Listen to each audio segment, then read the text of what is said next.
tahun.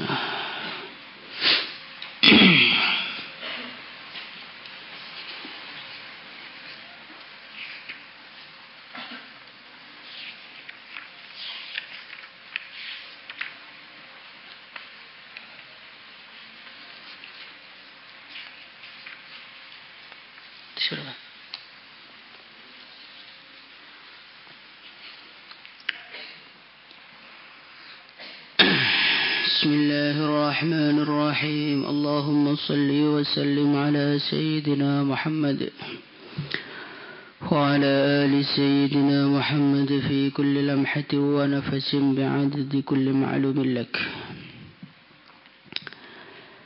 Bismillahirrahmanirrahim. Babu ta'awuni alal birri wat taqwa. عن أبي عبد الرحمن زيد بن خالد الجهني رضي الله عنه قال قال رسول الله صلى الله عليه وسلم baginda Nabi Muhammad sallallahu alaihi wasallam beliau bersabda, man barang siapa jahaza yang dia menyiapkan, ghazian seseorang yang akan berangkat berperang, fi sabilillahi di dalam jalannya Allah, faqad ghaza maka sungguh dia telah berperang. Waman dan barang siapa khalafa menggantikan ghazian orang yang berperang, fi ahlihi di dalam keluarganya, maksudnya menggantikan mengurus selama kepergiannya, bi khairin dengan kebaikan, faqad ghaza maka sungguh dia telah berperang. Maksudnya dia mendapatkan pahala, dihitung sebagai orang yang berangkat juga. Rasulullah sallallahu alaihi wasallam beliau bersabda, man jahaza ghaziyan faqad ghaza wa man khalafa ghaziyan fi ahlihi bi khairin faqad ghaza. Barang siapa yang dia menyiapkan keperluannya, orang yang mau berangkat perang, menyiapkan kudanya, menyiapkan ontanya, menyiapkan pedangnya, perbekalannya, senjatanya, faqad ghaza maka walaupun dia tidak berberangkat, dia dihitung berangkat mendapatkan pahala berjuang di jalan Allah. Wa man khalafa ghaziyan fi ahlihi bi khairin faqad ghaza. Kemudian baginda Nabi Muhammad sallallahu alaihi wasallam beliau bersabda, barang siapa yang menggantikan orang yang berperang dalam mengurus keluarganya, nafkahnya, makannya, minumnya, kalau sekarang listriknya, gasnya, belanjanya, uangnya, faqad ghaza maka walaupun dia tidak berangkat perang, dia dihitung oleh Allah sebagai orang yang berperang juga. Ini hadis yang pendek kan? Tapi ini hadis yang penuh dengan hikmah. Hadis yang penuh dengan pelajaran-pelajaran di dalam menjalani kehidupan ini. Apa itu? Yang pertama, Rasulullah sallallahu alaihi wasallam menyemangatkan kita untuk menjalin kerjasama antar umat Islam. Yang mau berangkat perang maka dibantu. Senjatanya kurang, ontanya kurang. Yang enggak berangkat tugasnya membantu. Yang di rumah tugasnya ngurus keluarganya. Inilah namanya kerjasama at-ta'awun 'alal birri wat taqwa. Kerjasama ini merupakan suatu perkara yang sangat-sangat penting diwujudkan di dalam kehidupan kita. Kalau kita ingin agama ini bisa diamalkan dengan sempurna. Kenapa orang itu perlu kerjasama? Karena tugas dari agama itu banyak. Tetapi Allah Subhanahu wa Ta'ala menjadikan manusia ini semuanya berbeda-beda kelebihannya dan berbeda-beda kekurangannya. Ada orang yang Allah jadikan pintar, ada orang yang Allah jadikan bodoh. Ada orang yang Allah jadikan kuat, ada orang yang Allah jadikan lemah. Ada orang yang Allah jadikan pemberani, ada orang yang Allah jadikan penakut. Ada orang yang Allah Subhanahu wa Ta'ala jadikan kaya, ada orang yang Allah Subhanahu wa Ta'ala jadikan miskin. Maka berbagai macam bentuk manusia ini tidak akan bisa mengamalkan agama secara sempurna sendirian. Di dalam agama ada tanggung jawab mengurus anak istri. Itu juga merupakan tanggung jawab agama. Di dalam agama orang juga diperintahkan untuk berjuang di jalan Allah, otomatis meninggalkan anak istri. Nah ini kalau tidak ada kerjasama, bagaimana mungkin anak istri akan terurus dan fisabilillah tetap berangkat? Ketika kerjasama itu tidak ada, maka yang ada orang tuh ngurus anak terus, jamaah nggak akan bisa dikeluarkan. Nah kadang-kadang orang tuh naskil tok, tapi nggak memikirkan yang di rumahnya, nggak memikirkan keluarganya. Ini merupakan bukan kerjasama. Ini namanya nyuruh yang tidak bertanggung jawab. Diajarkan oleh Rasulullah, orang tuh harus kerjasama. Kalau ada yang berangkat, maka ada yang di rumah. Yang di rumah tugasnya apa? Membantu yang berangkat ngurus keluarganya. Sehingga akhirnya yang berangkat fisabilillah bisa berangkat dengan tenang. Yang ditinggal di rumah pun tidak kebingungan karena tidak ada suaminya. Nah inilah kehidupan yang berjalan di zaman Rasulullah SAW. Para sahabat berjuang kemana-mana, tapi keluarganya terurus semuanya. Anak-anaknya terurus semuanya. Kenapa? Karena yang gak berjuang ngurusin yang berjuang. Nah sekarang terbalik. Yang berjuang sudah setengah mati mau berangkat berjuang, yang tidak berjuang mencaci yang berjuang. Kamu itu ninggalkan anak istri, cuma alasannya ngamalkan agama. Lah iya, kamu yang gak berangkat itu loh, anak istrinya di rumah tuh kamu urus, kan cocok akhirnya. Bukan sudah nggak berangkat mencaci yang berangkat. Akhirnya yang berangkat itu setengah mati. Separuh badannya di jalan Allah belajar memperjuangkan agama, separuh badannya mikir anak istrinya, anak saya makan apa, minum apa, keadaannya bagaimana, selamat apa tidak, ada yang ganggu apa tidak. Akhirnya agama nggak akan bisa diamalkan dengan sempurna. Maka dari itu biasakan hidup itu kerjasama. Insyaallah ya. Sudahlah. Sampean itu sehebat apapun tetap ada kekurangannya. Dan orang lain itu selemah apapun tetap ada kelebihannya. Biasanya orang tuh berani siap berangkat kemana saja, biasanya dananya nggak ada. Orang yang dananya ada biasanya nggak siap kemana-mana. Nggak usah saling mencaci. Yang punya dana kasihkan sama yang nggak punya dana. Akhirnya yang punya dana dapat pahala fisabilillah. Yang nggak punya dana bisa berangkat fisabilillah. Biasakan kerjasama, insyaallah ya.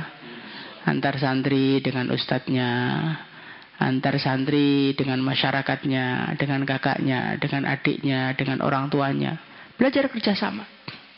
Dengan kerjasama, agama ini akan indah diamalkan dan agama ini akan mudah diamalkan.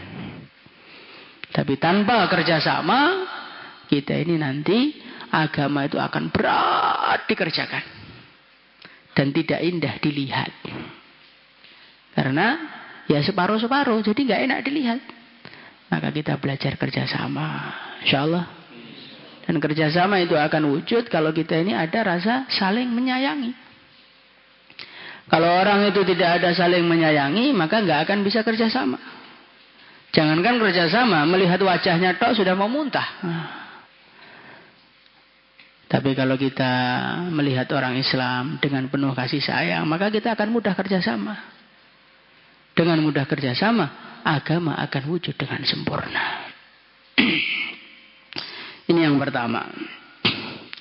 Kemudian yang kedua, man jahaza ghaziyan faqad ghaza wa man khalafa fi ahlihi bi khairin wa man khalafa ghaziyan fi ahlihi bi khairin faqad ghaza.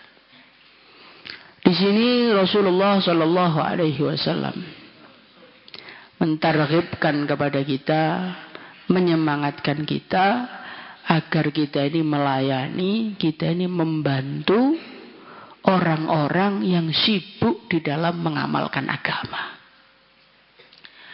Orang-orang yang sibuk di dalam mengamalkan agama, itu mereka juga punya anak, mereka juga punya istri. Mereka juga perlu makan, mereka juga perlu minum. Maka orang-orang yang tingkatan kesungguhan di dalam mengamalkan agamanya di bawah mereka, itu tanggung jawabnya adalah khidmat kepada ahli-ahli agama. Jadi khidmat kepada ahli agama ini merupakan satu amalan yang sangat-sangat tinggi. Tetapi banyak umat memandang amalan itu dengan remeh.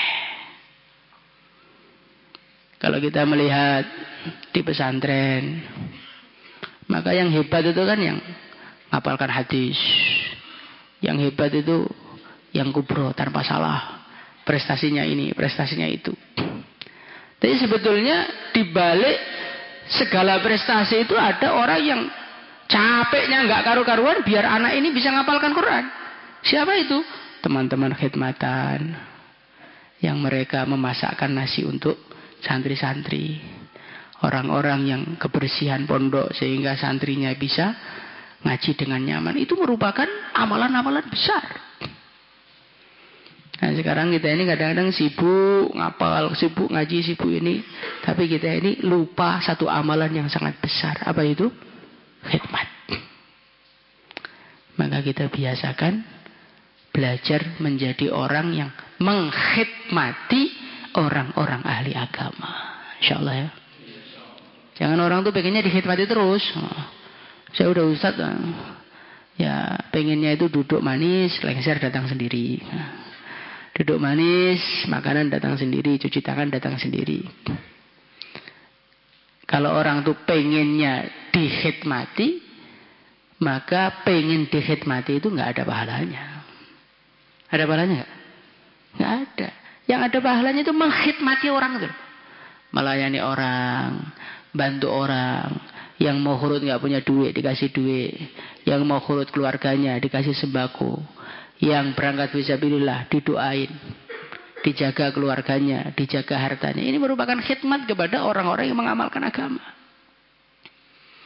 Maka kita ini belajar menjadi orang yang suka khidmat, insyaallah. Dan bahkan kalau kita ini melihat kehidupannya wali-wali zaman dulu, itu santri-santri yang menjadi orang-orang hebat dan meneruskan rohaniyahnya gurunya itu santri-santri yang senang khidmat sama gurunya. Bukan santri yang ngaji tok sama gurunya, santri yang khidmat sama gurunya. Maka kalau kita membaca kitab-kitab sufi itu, maka jarang sufi itu mengatakan saya belajar kepada Syekh Fulan, saya ngaji dengan beliau, saya ambil ilmunya beliau. Itu bahasanya jarang seperti itu. Yang ada apa? Khadimtu syaihi 20 sanah. Aku khidmat melayani guruku 20 tahun. Aku khidmat melayani guruku 30 tahun. Itulah akhirnya murid-murid tadi itu mewarisi rohaniyahnya guru-gurunya. Maka kalau kita lihat di pondok-pondok cabang Al-Fatah, itu yang pondoknya besar-besar, santrinya banyak-banyak itu, kiainya dulu khidmatan di Al-Fatah ini. Yang di pondok bajunya Haromen, Al-Ras gitu. Tiap hari jajan terus, warung terus, walaupun pinter ya banyak yang sampai rumah naudzubillah itu ilmunya nggak manfaat itu. Karena apa? Karena kurang khidmat. Maka kita belajar suka khidmat, insyaallah. Tapi jangan sampai suka khidmat sampai meninggalkan ngaji. Itu juga repot juga itu. Karena banyak sekarang santri itu menggunakan kesempatan khidmatnya untuk biar nggak ngaji. Ustaz, saya disuruh nyupir ke sana, saya disuruh belanja ke sana sampai nggak terasa 10 tahun nggak pernah ngaji, alasannya khidmat. Ini keliru juga gitu loh. Karena Al-Imam Asy-Syafi'i rahimahullahu taala, beliau itu punya santri namanya Rabi Al-Muradi.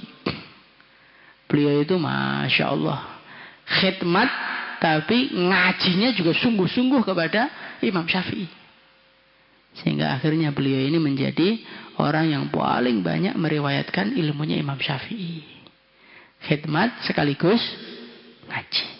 Jangan ngaji saja dan jangan khidmat saja. InsyaAllah. Man jahaza ghaziyan faqad fi sabilillah faqad ghaza. Wa man khalafa fi ahlihi ghaziyan fi ahlihi bi khairin faqad ghaza.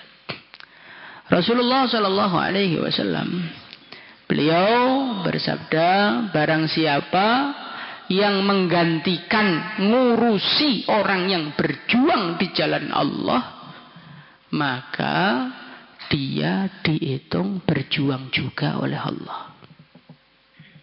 Ini menunjukkan apa? Menunjukkan bahwasannya ngurusi anak istri itu penting. Jadi orang itu bukan target berjuang, memperjuangkan agama, tinggalkan istri terus ditinggal prung gitu aja. Enggak. Tapi orang itu kalau mau berjuang, anak istrinya yang di rumah sudah ditata dengan baik. Kalau dia tidak mampu, pesan sama temannya. Sebagaimana yang ditargetkan dalam hadis ini. Maka Rasulullah Sallallahu Alaihi Wasallam itu kalau ada orang infak fisabilillah, ditanya sama Rasulullah, hei fulan, kamu infak fisabilillah, itu anak istri kamu sudah kamu tinggali uang apa belum? Jadi Nabi itu tidak ingin ada orang itu berjuang di jalan Allah dalam keadaan tanggung jawab yang di rumah itu ditelantarkan. Karena berjuang itu juga tanggung jawab dari Allah. Ngurus anak istri itu juga titipan dari Allah, agama semuanya. Maka agama itu jangan diamalkan sebagian-sebagian, diamalkan yang sempurna. Sehingga kalau kita ini mau hurut, ya, itu ya diprediksi dulu hurutnya mau berapa hari. Kira-kira untuk keperluan rumah berapa ratus ribu. Oh, saya itu niatnya hurutnya negeri jauh, Pak. Tapi kalau negeri jauh, anak istri saya belum ada tinggal, ya udah negeri dekat aja, nggak usah negeri jauh. Yang penting kan berjuang di jalan Allah. Anda berjuang di Papua, Anda berjuang di Cina. Kalau niatnya ikhlas, itu sama saja pahalanya. Tapi kalau kita memaksakan ke jauh-jauh, uangnya dibawa khurut semua, akhirnya anak istrinya kelaparan. Lah ini merupakan suatu tindakan menelantarkan kewajiban. Nah, Pak, saya itu pengen kayak Sayyidina Abu Bakar tuh loh. Ditanya Rasulullah, anak istri mau tinggalin apa? Allah dan Rasulnya. Ya boleh, asalkan Anda menjadi Abu Bakar dulu. Karena sahabat yang diizinkan seperti itu cuma satu orang aja.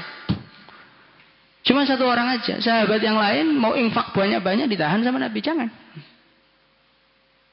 Ada seorang sahabat, beliau mau meninggal dunia. Maka beliau mengatakan kepada Rasul, ya Rasulullah, saya ingin harta saya ini saya sodakohkan semua aja. Maka Nabi mengatakan jangan, maksimal sepertiga saja, wa thulutsu katsir, kamu infak sepertiga harta itu sudah banyak banget. Jadi inilah yang diajarkan Nabi. Infak fisabilillah harus diusahakan, ngurus anak istri juga harus diusahakan. Akhirnya anaknya, istrinya itu ngelihat bapaknya berjuang tuh seneng. Tapi kalau kita ini perang-prung pergi gitu aja, fisabilillah, tanpa diurus anaknya, diurus istrinya. Alah, istri saya kelaparan, biarin, itu kan hamba Allah. Kalau lapar ya mesti yang ngasih makan Allah. Saya itu apa tuh? Cuman makhluk kok mau ngasih makan.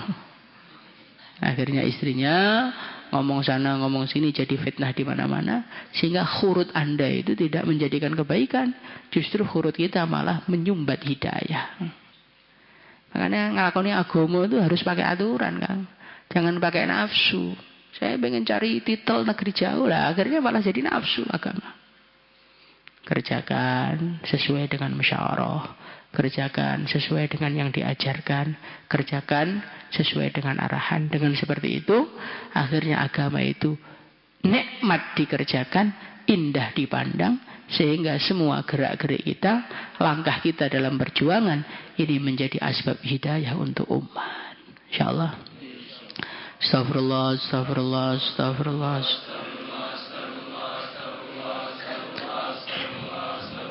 Astagfirullah li walil mu'minin wal mu'minat. Astagfirullah li walil mu'minin wal mu'minat. Allahumma salli salatan kamilah wa sallim.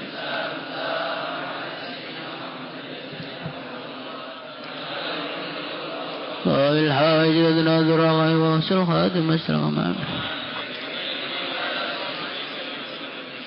Ya hayyu ya qayyum ya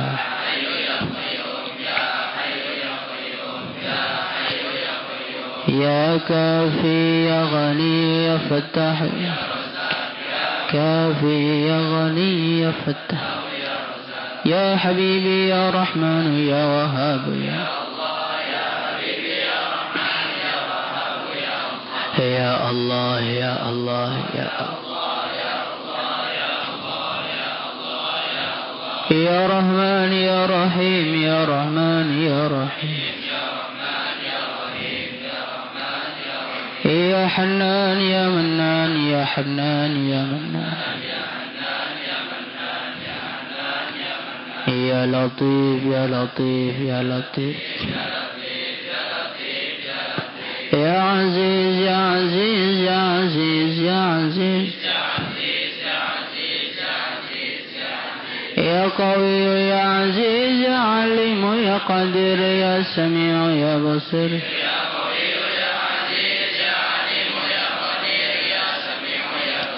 يا علي يا عظيم يا علي يا عظيم ربنا إنك جامع الناس ربنا إنك جامع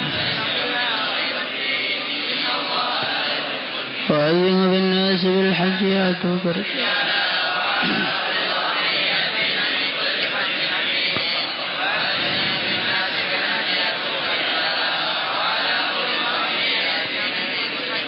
إنه من سليمان وإنه بسم الله الرحمن الرحيم ألا تعلوا عليه وأتوا إنه من سليمان وإنه بسم الله الرحمن ألا تعلوا